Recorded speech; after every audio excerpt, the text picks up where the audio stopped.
हरे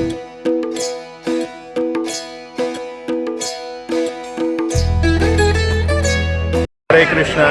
आपण आज सर्वजण त्या जगन्नाथ रथयात्रा म्हणजे हरे कृष्ण रथयात्रा जे 28वी रथयात्रा आहे त्या रथयात्रामध्ये आपण सम्मिलित झालेलो आहोत। काल म्हणजे 24 तारखेला काल पूर्ण हा बेळगावच्या रस्त्यावरून प्रमुख रस्त्यावरून हा रथ जो आहे आपण ओढलेला आहोत। जे कोणी भगवंताचं जे हा रथाला हात लावतो तो ह्या जन्मातच भगवत धामामध्ये परत जातो। तर असं आपण हा रथयात्रा हा 28वा रथयात्रा आहे।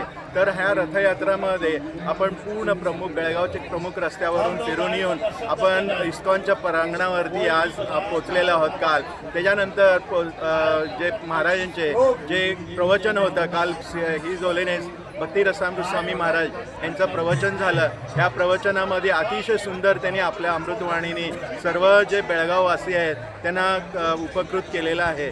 त्यानंतर इथं अनेक स्टॉल्स लागलेले आहेत। या ह्याच्यामध्ये जे गोविंदा रेस्टॉरंटचं स्टॉल आहे, तसं जे बुक डिस्ट्रीब्युशन याने बुकचं मॅरेथॉन म्हणजे आपण इथं भगवद्गीता आणि भागवतम याचं वितरित केलं जातं आणि मुलांसाठी खास करून चिल्ड्रन स्टॉल आहे।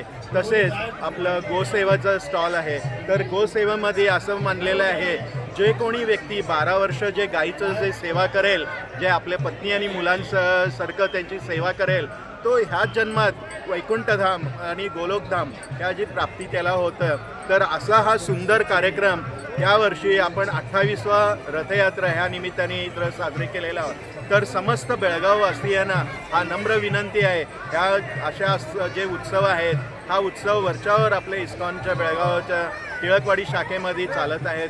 तर ह्या सर्व जे बेळगावचे भक्तांना मी विनंती करतोय की याचा लाभ घ्यावा आणि आपण येऊन आपल्या जीवनाचा उद्धार करून घ्यावा। हरे कृष्ण। नमस्कार, हरे कृष्ण। सर्वांना नमस्कार। कालपासून चाललेला बेळगावमधला हा महोत्सव आजचा दुसरा दिवस अनेक कार्यक्रमांनी संपन्न झाला। सकाळी यज्ञ झाला। नियमित जे आमचे शुभचिंतक आहेत, देणगीदार आहेत, मंदिरमधले अनेक सेवांची जबाबदारी घेणारे त्यांच्यासाठी दुपारी 4:30 वाजता यज्ञ झाला। आमचे खास अतिथी, खास डोनर, जगन्नाथांचे सेवक त्यांच्यासाठी त्यांच्या सर्व परिवारांच्या रक्षणासाठी नरसिंह यज्ञ झाला आणि त्याच्यानंतर आता यात्रेचं स्वरूप सुरू आहे। भजन झाले, आता नृत्य, आता नाट्यलीला होणार आहे आणि मॉरिशसहून आलेले जे महाराज आहेत त्यांच्यातर्फे आता त्यांच्या मधुर वाणीतून आध्यात्मिक दिव्य संदेश देणारं प्रवचन आता सुरू आहे। शेवटी वीर हनुमान ही सुंदर नाट्यलीला होईल।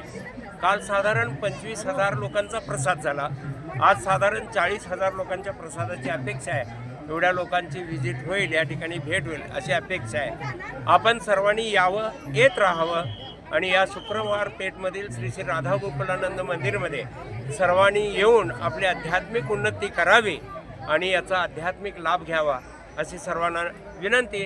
प्रभुपादांच्या कृपेनं जगभर चाललेले हे कार्य बेळगावात वाढत आहे, वाढत राहील। आपणही त्याच्यामध्ये सहभागी व्हा।